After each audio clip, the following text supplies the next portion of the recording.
Hi everyone! In this video we're going to be talking about the critical steps you don't want to skip when you're starting a brand new sewing project. Now, a lot of these tips we're going to be talking about today are from my 20-year sewing experience, as well as messing up a bunch of projects, the online sewing community, fashion school, all the things. Obviously, I want to make sure to impart good ideas and fresh things into your sewing life, and let's go ahead and get started. We're going to talk about the foundations, the bare minimum things you got to do to make sure that your project turns out amazing. The first thing you want to ask yourself is whether or not this pattern is the right pattern for you. Now, obviously every pattern is so different. Some of them might use fabric that you've never used before, they might use different techniques you've never used before, or it might pose challenges in fitting that you've never had to experience. So for all of this sort of research and thinking, I pull out my bullet journal and my laptop. So you're gonna be Googling this particular pattern, but you're not looking for, oh, pretty pictures and oh, they made it in this fabric. What you're instead looking for are blog posts, videos, close-up photos, the things that people have posted about challenges or areas that were complicated about that pattern. What fabric did they use and what were the problems or what worked about it. So it's more than just looking at the pattern and saying, oh, that's nice and that's pretty, but like actually analyzing and looking at the tips and details that they'll leave through the course of making their beautiful garment, but taking that with you. Now, the example that I have is actually something I posted here on the channel, which is a bomber jacket, and a thumbnail will pop up here shortly so you can see what that looked like.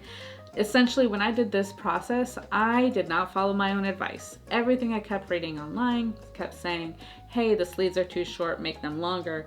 And I just completely bypassed that and said, screw this, I'm not gonna do it. Well, lo and behold, yes, the sleeves were too short and that jacket did not fit properly in the long term and I had to get rid of it. So don't go through that. Take my advice, do not do that. Once you have all those tips and tricks, you go back to your pattern, you have your notebook, you compare notes, and you actually start to go through the instructions. Go through and critically look at those instructions based off of the learnings that you've had from your research.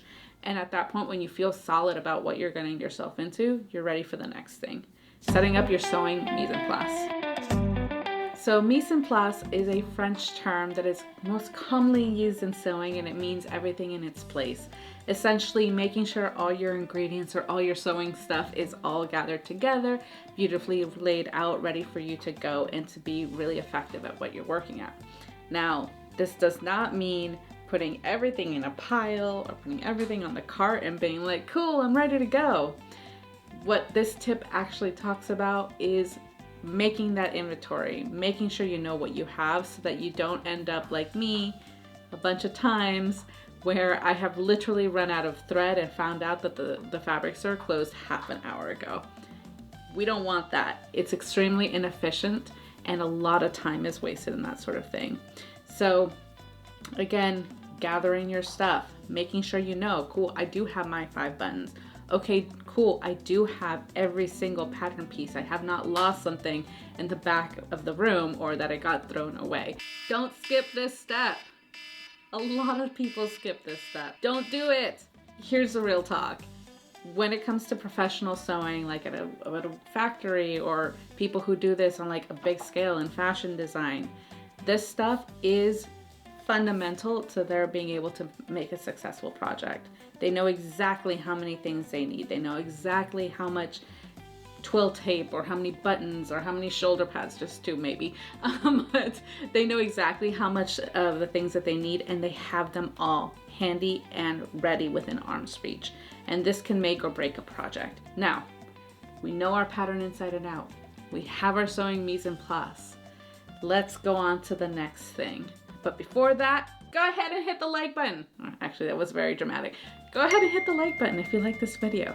But with all that said, let's go ahead and go on to the next tip. Setting up your equipment.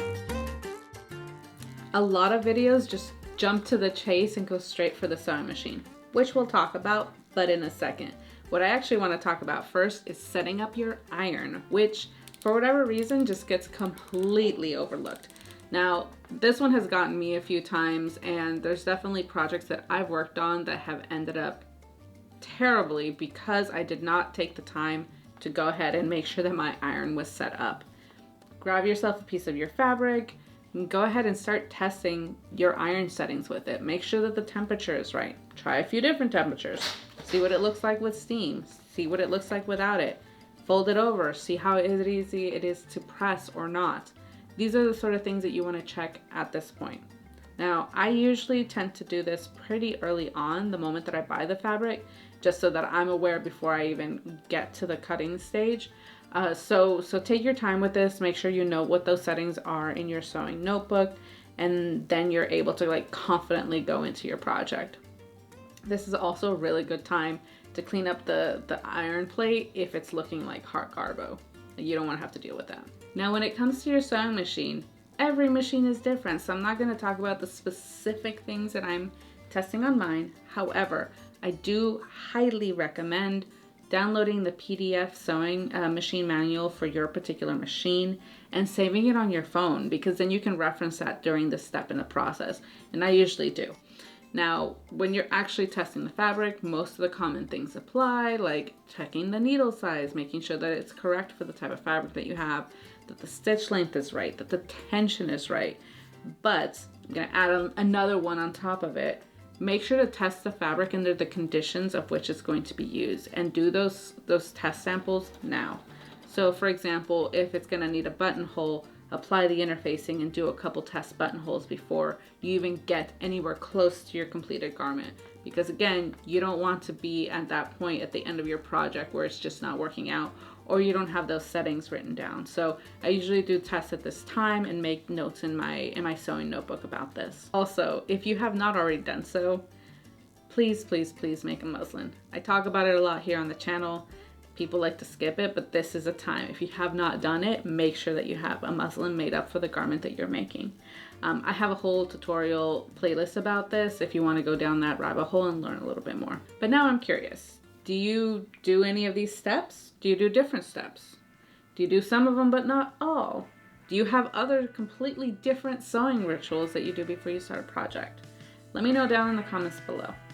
But with all that said, like, share, subscribe, all the places, all the stuff, and I'll catch you in the next one. Bye.